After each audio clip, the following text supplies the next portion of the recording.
My name is Ivy, or at least it used to be. For the last 10 years, the world has known me as Carmen, a woman I built from the ashes of a life I was forced to abandon.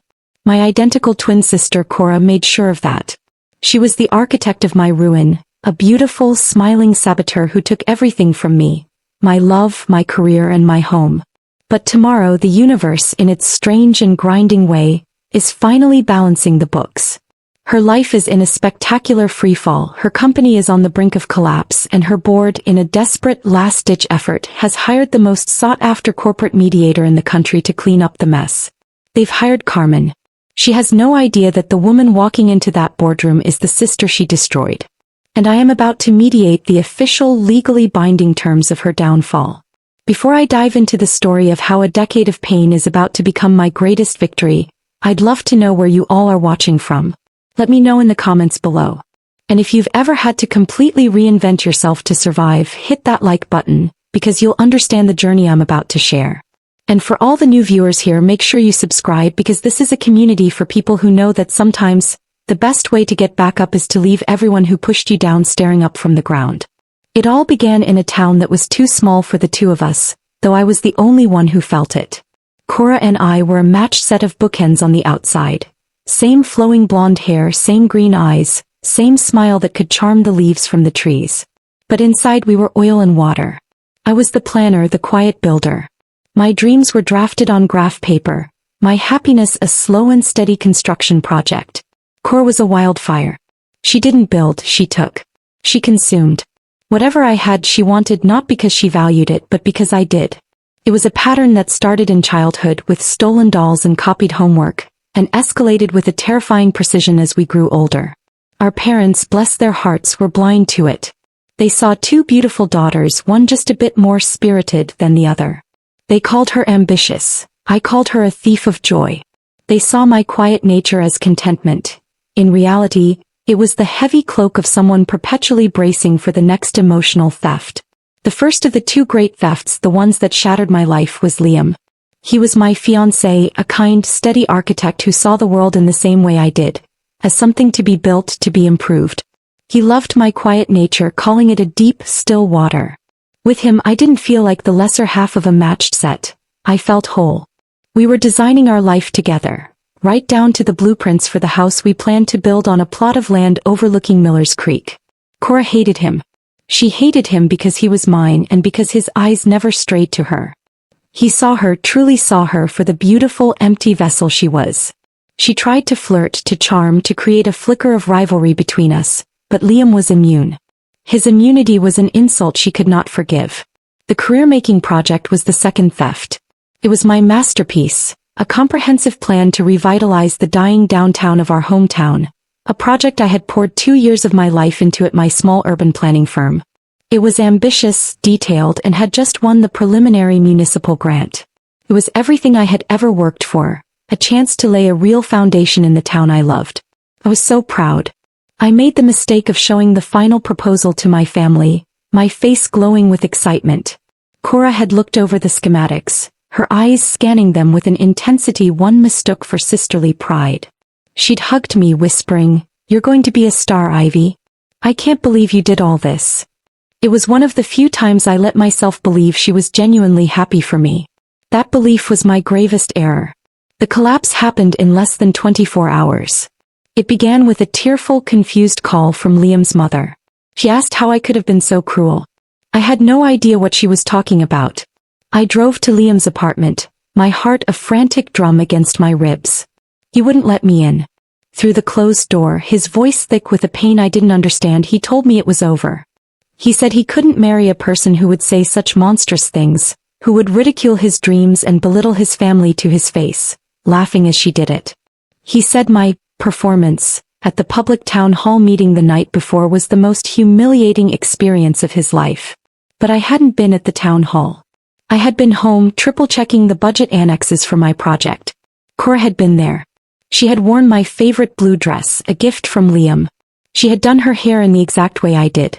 And she had, with my face and my voice, systematically torn our future apart. She didn't just break up with him. She had detonated a bomb in the center of his life and signed my name to the rubble. Before I could even process the shrapnel in my heart, the second bomb went off. I got a call from my boss, a man who had been my mentor. His voice was cold, stripped of all its usual warmth. The final project submission, the one I had supposedly uploaded to the city's server the night before, was a disaster. It was a corrupted, nonsensical version of my plan. The budgets were wildly inflated, the structural assessments were replaced with gibberish, and the executive summary was a rambling, incoherent mess. It made me look not just incompetent but mentally unstable. The city had pulled the grant and the firm, facing public embarrassment, had fired me. She hadn't just sabotaged the project. She had used my own work to make me a laughingstock. She had impersonated me online just as she had in person, destroying my professional life with a few keystrokes. I confronted her that evening. I found her in her bedroom, humming to herself as she tried on a new pair of earrings. The blue dress was tossed on her chair. She didn't feign innocence for long. When I screamed, my voice raw with anguish, "Why, Cora? Why would you do this?" She simply turned from the mirror, a small, triumphant smile on her lips. "Because you needed to be brought down a peg, Ivy," she'd said, her voice chillingly calm. "You were getting so smug. With your perfect Liam and your perfect little project. It was my turn to have something." She didn't see what she had destroyed. She only saw that she had cleared a space for herself. In her mind, our lives were a zero-sum game. For her to win, I had to lose everything. That was the day Ivy died.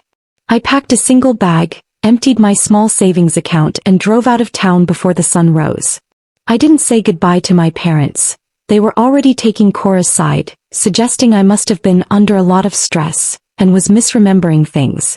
There was nothing left for me there but shame and whispers. I drove for 2 days, fueled by a grief so profound it felt like a physical illness.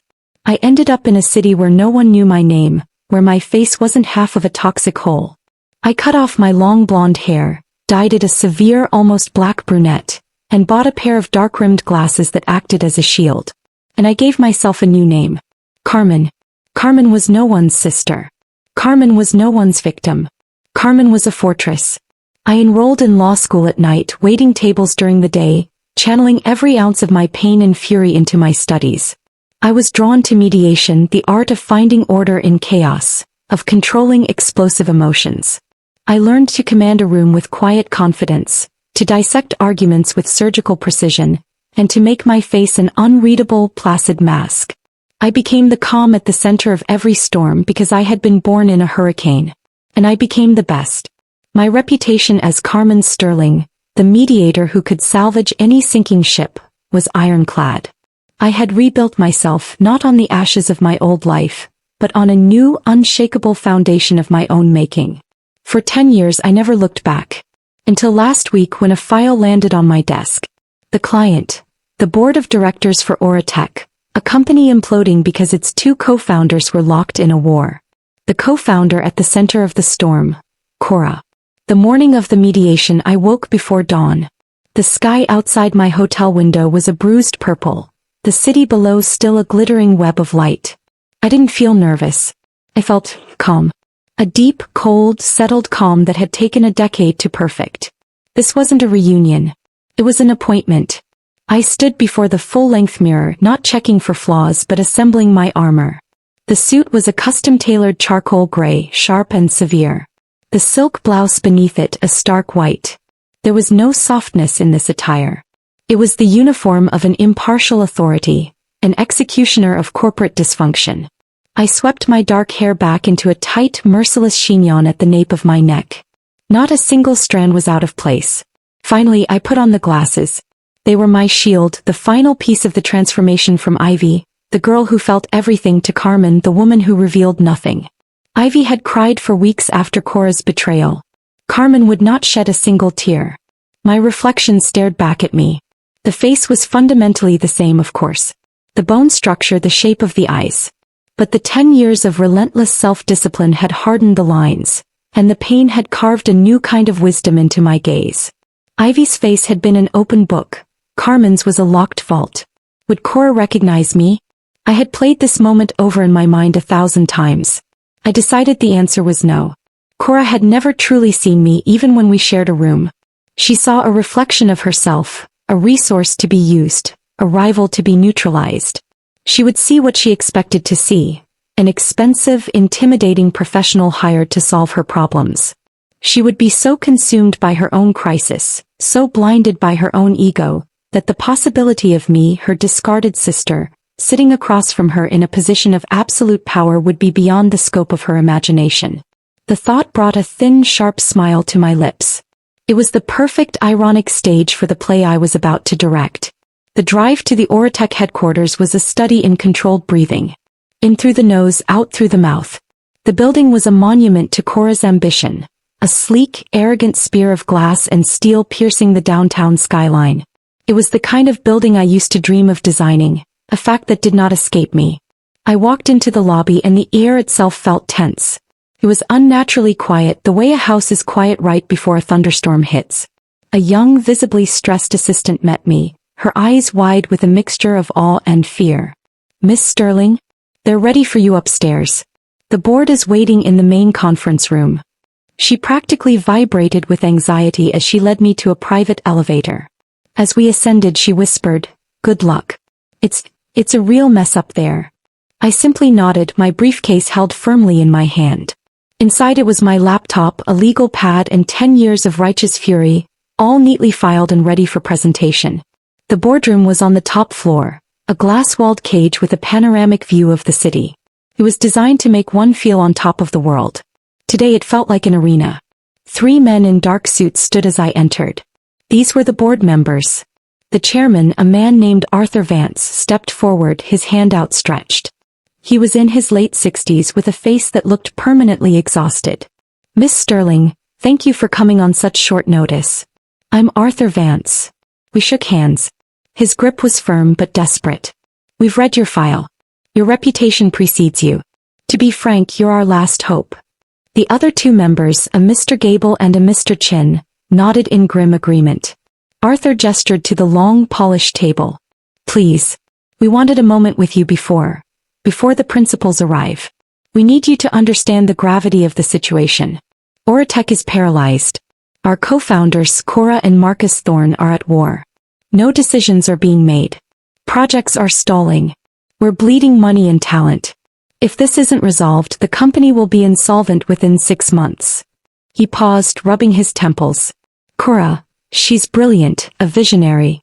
But her methods are destructive. Marcus is the technical genius, the heart of the operation. She's pushed him to the breaking point. He's threatening to walk, and if he does, he'll take the core engineering team with him. That would be the end of us."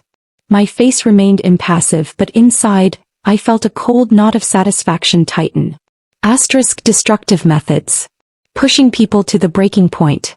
It was the story of my life, just with new characters.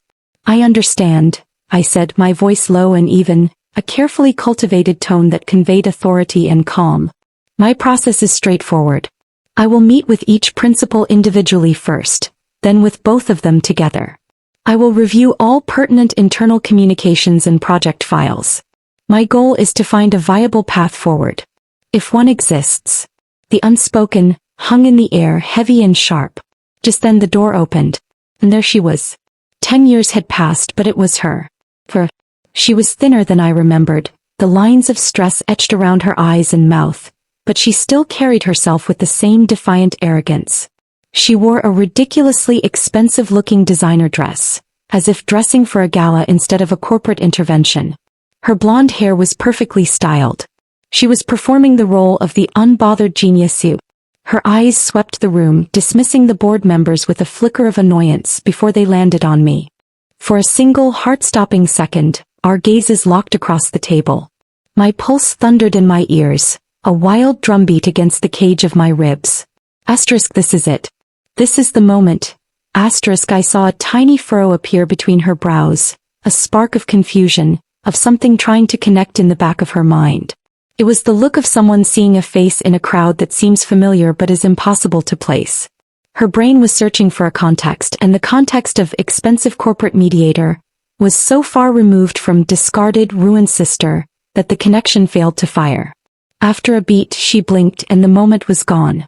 The flicker of recognition was extinguished, replaced by a cool, dismissive assessment. I was just the help. She gave me a curt, impatient nod and took her seat at the head of the table, tossing her leather portfolio down as if it were a gauntlet. The relief that washed over me was so immense it was almost dizzying. She didn't see me.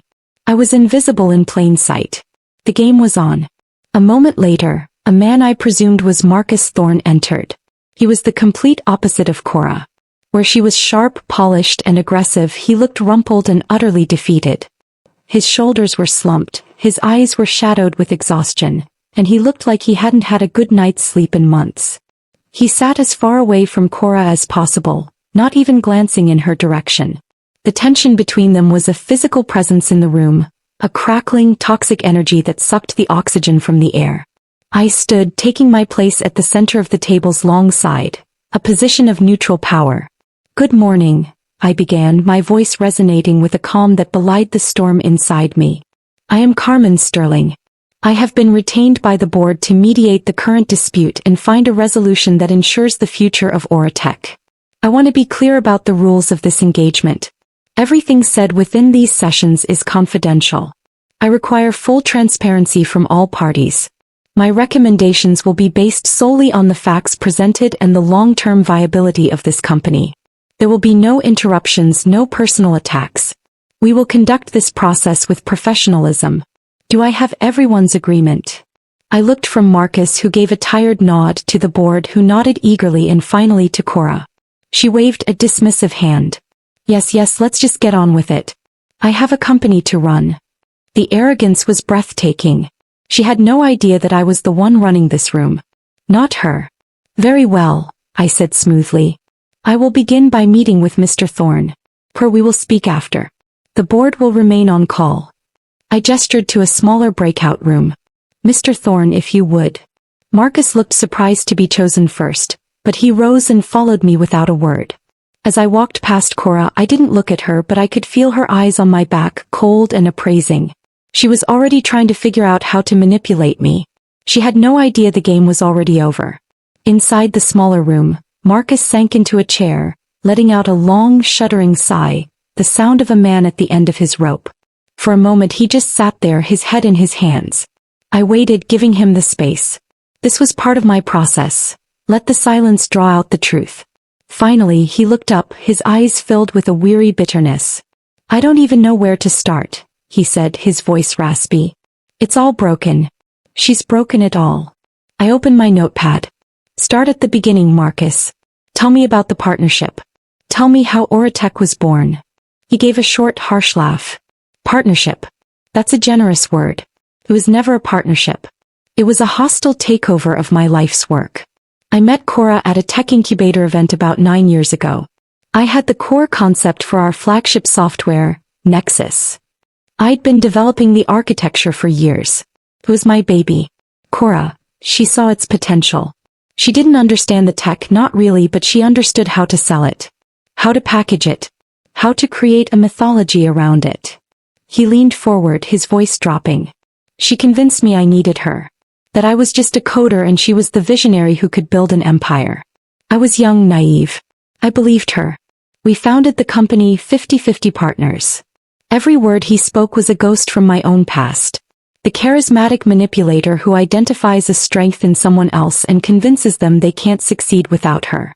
My pen moved steadily across the page, my handwriting crisp and emotionless. But inside I was Ivy, screaming in solidarity with this stranger. "What went wrong?" I asked, my voice betraying nothing. "Everything," he said, the word raw. "From the very beginning." She started by reframing the narrative. Within 6 months, the story she was telling investors and the press was that she was the architect of Nexus, and I was just the lead engineer she hired to execute her vision. She would take my reports, my progress updates, and present them as her own. If a feature was a hit, it was her idea. If there was a bug, it was my team's failure. It was subtle at first, just a turn of phrase here, a stolen credit there. But it grew. It became a pattern. She'd isolate my key engineers, have private meetings where she'd flatter them, try to turn them against me, making them feel like their loyalty should be to her, the face of the company. He looked me straight in the eye, his gaze pleading for understanding. "The worst part, Miss Sterling, is how she makes you feel crazy. She'll lie right to your face about something you both know is untrue. She'll deny saying things she said to you 5 minutes ago. She'll twist reality until you start to question your own memory. She did it to me, to our investors, to our staff. It's a form of psychological warfare. And if you dare to call her out on it, she plays the victim. Suddenly she's the one being attacked, undermined by people who are just jealous of her success. I wrote down the words, gaslighting, and victim narrative on my pad, underlining them twice. It was a perfect diagnosis. He was describing with chilling accuracy the Cora I knew. Can you give me a specific recent example? I asked, keeping my tone clinical. I needed facts, not just feelings. A month ago, he said immediately. We were up for the biggest contract in our history. The client had a major security concern. My team and I worked around the clock for 2 weeks, building a new encryption protocol from the ground up. It was a breakthrough. I presented it to Cora in our final prep meeting. She nodded, said it looked good. The next day, in the pitch with the client, she presented the entire protocol as a solution she had personally devised over a weekend. She used my slides, my data, my words. She didn't mention my name or the team's work once. When I confronted her about it later, she told me I was being petty and not seeing the big picture. She said, "Marcus, it's not about who gets the credit, it's about landing the client. You need to be less emotional." She'd stolen my work, then insulted my integrity for being upset about it. The parallels were so stark, so precise, it was like hearing an echo of my own life shouted back at me across a decade. My sabotaged project, Liam's stolen affection, it was all the same pattern, scaled up to a multi-million-dollar corporation. She hadn't changed at all. She had just found a bigger playground for her pathology. I spent another hour with Marcus, meticulously documenting every instance of manipulation, every stolen idea, every lie. He was a treasure trove of evidence, a walking, talking indictment of her character. He had emails, project logs, early drafts that proved his authorship. He had been saving them for years, not knowing what to do with them. He was a man who had been pushed too far, and he was finally ready to burn it all down. As our session concluded, he looked at me, a flicker of hope in his tired eyes. "Can you fix this?" he asked. I gave him a small, non-committal nod. "I will present a clear picture of the facts, Mr. Thorne. The board will then have to make a decision based on that reality." What I didn't say was that I wasn't there to fix the company. I was there to deliver a reckoning. After Marcus left, I took a 10-minute break. I stood looking out the window, not at the view but at my own faint reflection in the glass. The ghost of Ivy was there, just behind my shoulder, her face pale with the remembered pain. "She did it to him too," Ivy whispered. See? It was never about you. It was always about her. I closed my eyes, took a deep breath and pushed Ivy back down. Carmen was in control now. Carmen had work to do. My assistant buzzed me through the intercom. "Miss Sterling? Cora is ready for you." I straightened my suit jacket and turned from the window. "Send her in," I said, my voice pure ice. Cora strode into the room like she owned it, a stark contrast to Marcus's defeated slump. She sat down, crossed her legs and gave me a smile that was all teeth and no warmth. "All right," she said, her tone brisk. "Let's make this quick. I assume Marcus gave you an earful of his usual whining. He's a brilliant coder, I'll give him that, but he has no vision. No stomach for the tough decisions. He's a weight I've been dragging along for years." She was already spinning her narrative, painting herself as the strong leader burdened by a weak partner. It was predictable, and I let her talk, my pen poised over the paper, my expression one of professional neutrality. "He feels you've taken credit for his work," I stated, my tone perfectly level. It wasn't an accusation. It was a report of a fact. Cora laughed, a short, sharp, theatrical sound. "Oh, for heaven's sake. That's his old insecurity talking. For a team. I'm the face, he's the engine. That's the deal. Does Steven Spielberg get accused of stealing credit from his cameraman? No. I take his technical jargon and I turn it into a story people can invest in. That's a skill. A far rarer skill than writing code, I might add. He should be grateful." The sheer, unadulterated narcissism of the statement was almost stunning. She genuinely believed her own hype. In her story, she was the hero and everyone else was a supporting character whose only role was to appreciate her. Then she leaned forward, trying to create a sense of intimacy, of conspiracy.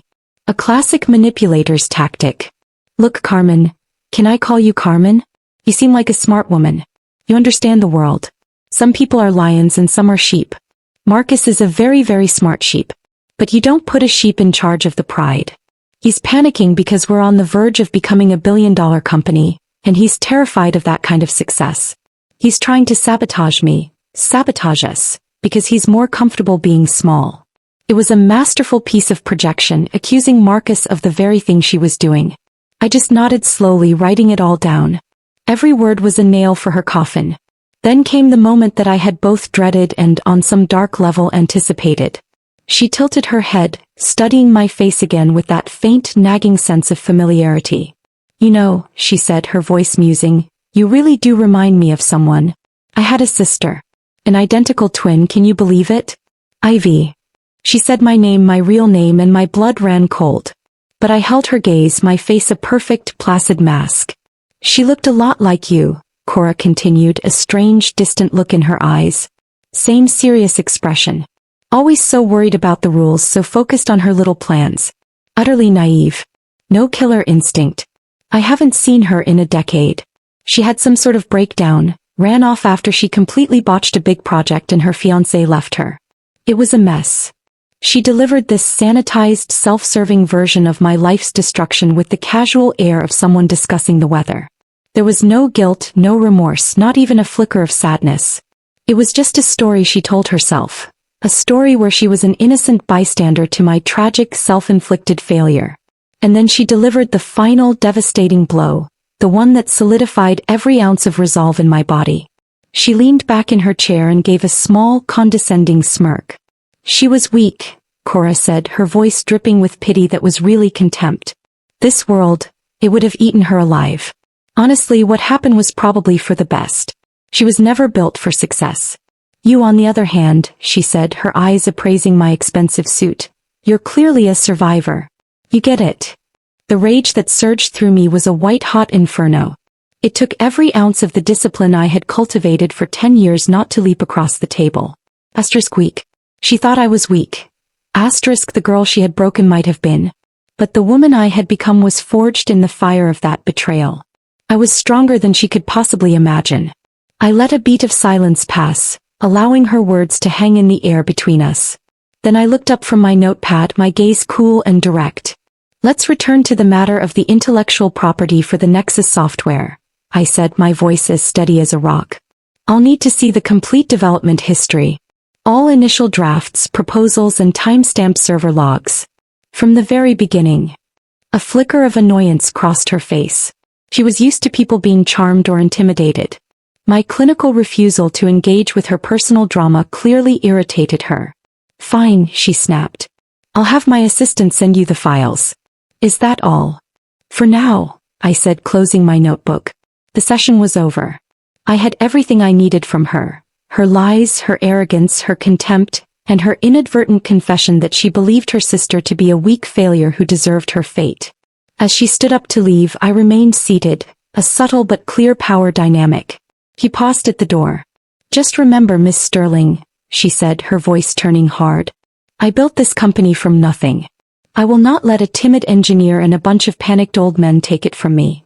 Then she was gone, leaving the scent of her expensive perfume and her casual cruelty lingering in the air. I sat there for a long time, the silence of the room buzzing around me. Like she had called me. She had no idea. The weak girl she remembered was gone. And Carmen was about to show her what real strength looked like. The rest of the day was a blur of forensic analysis. Cora, in her supreme arrogance, had given me access to the company's servers.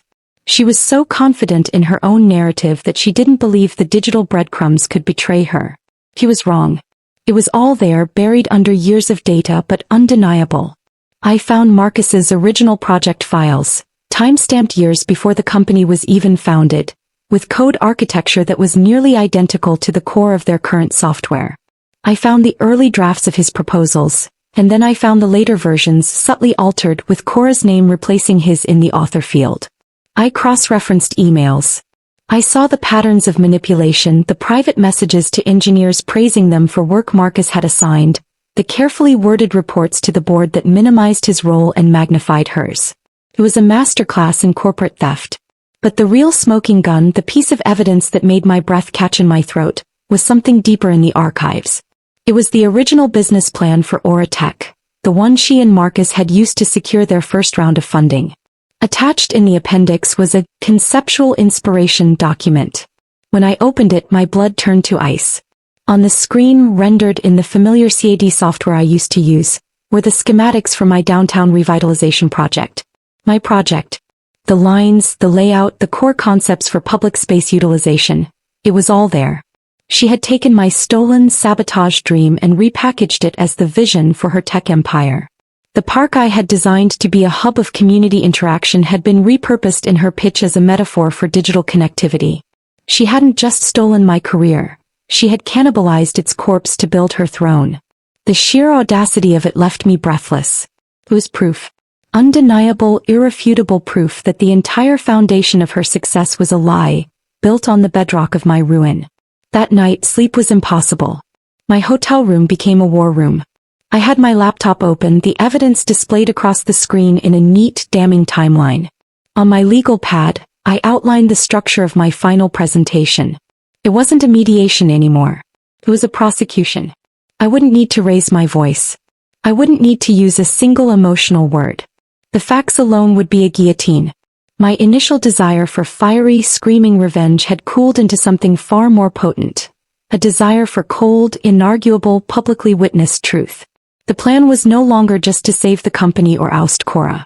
It was to dismantle her piece by piece, using the very tools of logic and evidence she had always disdained. I would not let Ivy's ghost scream at her. I would let Carmen Sterling, the best damn mediator in the business, calmly and professionally read her the verdict that had been 10 years in the making. I finally drifted into a shallow sleep around 4 a.m., the image of my stolen park design burning behind my eyelids. The final meeting was scheduled for 10 o'clock the next morning. I arrived early, setting up the projector and my laptop in the main boardroom. The atmosphere was even more frigid than the day before.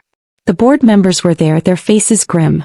Marcus was there, looking like a man about to face a firing squad.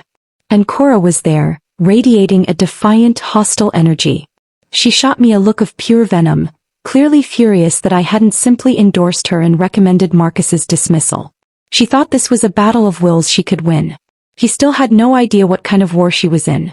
I took my place at the head of the table. "Good morning," I said into the thick silence. "I have concluded my review. I am now prepared to present my findings and my recommendation."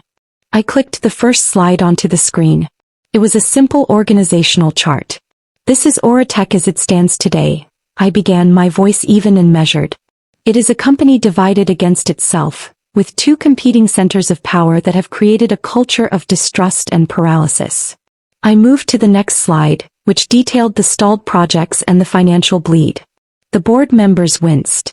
My objective was to determine the source of this dysfunction and to ascertain if a functional path forward exists. Cora scoffed audibly. "The source is sitting right there," she said, flicking her head towards Marcus. "He can't handle the pressure." I didn't even look at her. I ignored her completely, an act that I knew would infuriate her more than any retort. I was in control of the flow of information. She was now merely a member of the audience. "Let's examine the history of the company's core asset, the Nexus software," I said, clicking to a new slide. On the left was a document titled Marcus Thorne's Independent Project Proposal, 2013. On the right, Aura Tech Official Pitch Deck 2015. I highlighted corresponding sections of code architecture and feature descriptions. They were virtually identical. As you can see, the foundational IP of this company was developed by Mr. Thorne independently, nearly 2 years before the incorporation of Aura Tech. Marcus looked up, his eyes wide. The board members were leaning forward, their expressions shifting from exhaustion to intense focus. Cora's face began to tighten. "That's a draft," she snapped. "Ideas evolve. It was a collaboration." "Let's look at the email record," I said, moving to the next slide. A flurry of emails appeared, showing Marcus sending detailed progress reports to Cora, followed by emails from Cora to the board presenting the same information as her own strategic directives, with Marcus's name conspicuously absent. I walked them through it instance by instance. The stolen credit for the security protocol. The public dismissal of the engineering team's concerns about a flawed product launch she had pushed through. The evidence was overwhelming, a relentless, factual assault. With each slide, the blood drained a little more from Cora's face. The mask of the brilliant, untouchable CEO was beginning to crack, revealing the frantic panic underneath. Marcus, in contrast, seemed to be growing taller in his chair with every piece of validation. The board members were now looking at Cora with open suspicion and anger. Arthur Vance looked like he was going to be sick. "This brings us," I said, my voice dropping slightly, "to the company's very foundation." I clicked to the final, most damning slide. On the screen was the appendix from her original business plan. It was the schematic of my downtown revitalization project.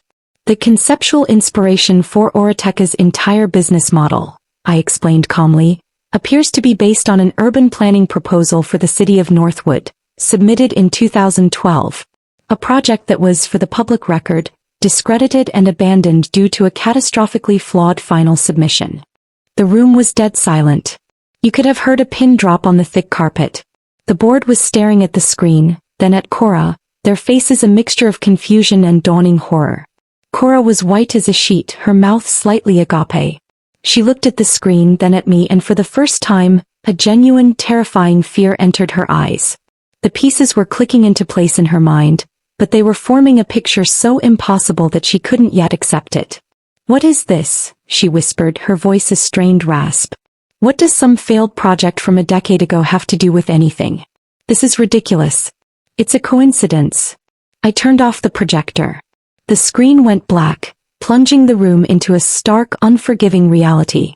I stood in the silence for a long moment, letting the weight of that last piece of evidence settle. Then I slowly, deliberately took off my glasses and set them on the table. I looked directly at Cora, letting my gaze hold hers. And for the first time in 10 years I let Ivy out. I let a decade of pain, fury, and loss flood into my expression. I let her see the ghost she had created. "It's not a coincidence, Cora," I said, and my voice was different.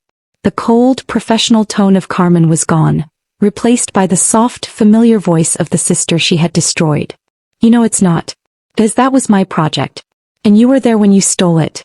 Just like you were there when you destroyed every other part of my life." Her world shattered in that instant. The recognition, the denial, and the horrifying absolute certainty crashed over her face in successive waves. Her color went from white to a blotchy, sick red. "Ivy." The name was a strangled gasp, a puff of air. It wasn't a question. It was the sound of a universe collapsing. The board members stared, their jaws slack, turning from my face to hers, seeing the impossible truth of our identical features now that the illusion of Carmen was gone. Arthur Vance looked like he had seen a ghost. "By God," he breathed. Chaos erupted. Cora was on her feet, pointing a shaking finger at me, sputtering, No, you can't be. This is a trick. A lie." But her voice lacked all conviction. He knew. They all knew. I didn't say another word. I didn't need to. I let the pandemonium swirl around me as I calmly packed my laptop into my briefcase. My work here was done. As the shouting escalated, I turned to the shell-shocked chairman. "My professional recommendation," I stated, my voice once again the cool, clear instrument of Carmen Sterling, "is the immediate and permanent removal of Cora from all operational and fiduciary roles, pending a full investigation into intellectual property theft. You have my report." I snapped my briefcase shut, the sound echoing like a gunshot in the chaos, and walked out of the room. Walking through the opulent outer office was like moving through water. The sounds from the boardroom, Cora's hysterical denials, the board's angry shouts, were muffled behind the heavy closed door. The young, anxious assistant was standing by her desk, frozen, her eyes as wide as dinner plates. She had clearly heard the commotion. As I passed, she looked at me with a completely new expression. Not fear, not awe, but a kind of stunned, profound respect. I gave her a small, almost imperceptible nod and continued toward the elevator, my heels clicking a steady, resolute rhythm on the marble floor. I didn't look back. I didn't need to see the fire. I had only needed to light the match. The elevator doors slid open and I stepped inside, alone. As the car began its smooth, silent descent from the top of the world, the adrenaline that had sustained me for 48 hours began to drain away, leaving a strange and hollow quiet in its wake. The feeling wasn't the sweet triumph I had imagined for a decade. It wasn't a rush of vindication. It was just an emptiness. A profound, echoing silence where the roaring engine of my revenge used to be. The job was done. The monster had been slain. But now the vengeful warrior had no more war to fight. Who was I now? Back in the sterile quiet of my hotel room, the full weight of the last 10 years descended upon me. I walked to the mirror and stared at my reflection. Was that Carmen, the unflappable mediator, staring back? Or was it Ivy, the broken girl who had finally clawed her way out of the grave Cora had dug for her? For the first time I saw that they were the same person. Carmen wasn't a mask. She was scar tissue hardened and polished over a deep wound. And for the first time I let myself feel the grief for the girl I had been, for the love and the dreams she had lost. The tears that came weren't the hot, angry tears of Ivy, but the slow, quiet tears of Carmen, a release of a pressure I had held inside for a third of my life. My phone buzzed on the nightstand. It was Arthur Vance, the chairman. I let it ring for a moment, composed myself, and answered with my professional voice. Sterling. His voice was flustered, apologetic. Miss Sterling. I don't know what to say. We are appalled. We have placed Cora on indefinite leave and our legal team is initiating a full investigation, just as you recommended. Marcus has been made interim CEO. He asked me to thank you. There was a pause. The board has approved a bonus for your services. For your effectiveness and your extraordinary discretion. It's substantial. We are deeply sorry for what you endured. I listened, my face impassive. The money was an afterthought. It was a tool, nothing more. Thank you, Arthur, I said coolly. Send the details to my office. I ended the call. The validation from them meant nothing. The only validation that mattered was my own. Later that evening, a notification popped up on my phone. A new voicemail. It was from a number I didn't recognize, but I knew who it was. I pressed play and Cora's voice, now stripped of all its arrogance and filled with a frantic, ragged desperation, filled the silent room. Ivy, pick up the phone. How could you do this? After everything. I gave you a career. I built an empire from your silly little drawings. You should be thanking me. You were always so jealous, so weak. You set me up. You did this to your own family, to your own sister. The message was a tangled, pathetic mess of accusations, self-pity, and twisted logic. It was the frantic death rattle of a narcissist who had been exposed.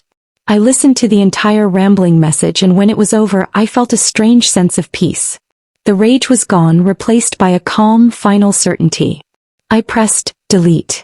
She no longer had the power to hurt me. Her words were just noise. The next morning, instead of flying back to my city, I rented a car. I didn't know why, but I felt a pull, a need to close one final circle.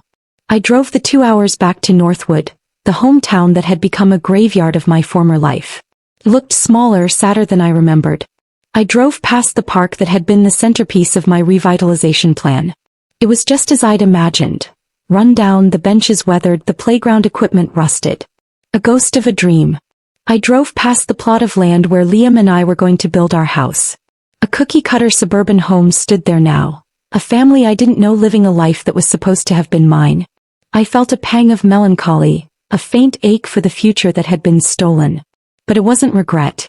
It was like looking at a photograph of a person I used to know. Finally, I drove down my old street and paused in front of the house I grew up in. It looked the same, but the feeling was gone. It was just a building. The ghosts I had feared for so long had no power here. They only had the power I gave them. And I wasn't giving them any more. I put the car in drive and drove away, not looking back in the rearview mirror once. 6 months later, I stood in the airy, sunlit office of my own firm, Sterling Resolutions. I had used Arthur Vance's bonus to leave the big agency and strike out on my own. My practice was different now. I took on cases that mattered to me, helping small businesses and nonprofits resolve disputes. I had also, quietly and anonymously, set up a foundation. The first grant, the Phoenix Grant, was awarded to a brilliant young woman, a graduate student in urban planning, whose proposal for a series of inner-city community gardens was both innovative and compassionate. It was a quiet tribute to Ivy, a way of letting her dream finally be built, even if it was through someone else's hands. I was no longer just the executioner of corporate failure. I was a builder again. It was a feeling I hadn't realized how much I missed. One rainy afternoon, a thick envelope arrived by courier. It had no return address, but it was from a law firm I recognized as one that Cora's company used. Inside was a handwritten letter on thick, expensive stationery. The handwriting was Cora's, but it was shaky, almost childlike. I almost threw it away, but something made me read it. It was a long, rambling letter, pages and pages of it. It was a pathetic attempt at an apology, wrapped in a thick blanket of excuses. She blamed our parents for pitting us against each other. She blamed the pressures of being the stronger twin. She talked about how she had always been jealous of my talent, how my quiet competence had made her feel loud and clumsy. She even tried to claim that, in some twisted way, she had done me a favor by forcing me out of my shell. "The woman I saw in that boardroom," she wrote, "that was a powerful woman. Maybe I had to destroy Ivy so that Carmen could be born." It was the most self-serving, manipulative apology I had ever read. She was still trying to take credit for my strength even now. But as I read the final lines, something shifted in me. "I am in therapy now," she wrote. "They have taken everything from me. The company, the money, the respect. I have nothing left. I sit in this empty house and I think about you. I hope you are happy, Ivy. I truly do." I folded the letter and set it aside. For the first time I felt a flicker of something akin to pity for her. Not forgiveness. Never forgiveness. But a distant, clinical pity for the empty, broken person she was. She had built her entire life on a foundation of lies, and when that foundation was ripped away, there was nothing left. My foundation, on the other hand, had been built on the hard, painful truth. It was solid. It was mine. I would never reply to her letter. Our story was over. My silence was the final word. My real victory, I realized, wasn't the moment of her downfall in that boardroom. That was just an ending. My victory was the 10 years of quiet, grueling work. It was every late night studying, every hostile negotiation I'd mastered, every brick I had laid in the fortress of my new life. It was becoming Carmen. Not as an act of revenge, but as an act of survival and creation. I was not defined by Cora's betrayal, but by my own resilience. I had my own name, my own career, my own worth, all earned. She hadn't made Carmen. She had just created the circumstances that forced Ivy to save herself. And that salvation was a victory no one could ever take away from me. So that's my story. It's a reminder that your value is not determined by the people who try to tear you down. Their jealousy and their cruelty are a reflection of their own emptiness, not your worth. Sometimes the most devastating betrayals are not an ending, but an unforeseen, brutal, and ultimately liberating beginning. They can force you to dig deep and find a core of strength you never knew you possessed. I want to hear from you now. Share your own story in the comments below. Have you ever been so underestimated that it became your greatest strength? Let's create a space for those stories here. And if this story resonated with you, please don't forget to like this video and subscribe for more, so you can join our amazing community. Thank you for listening to my journey.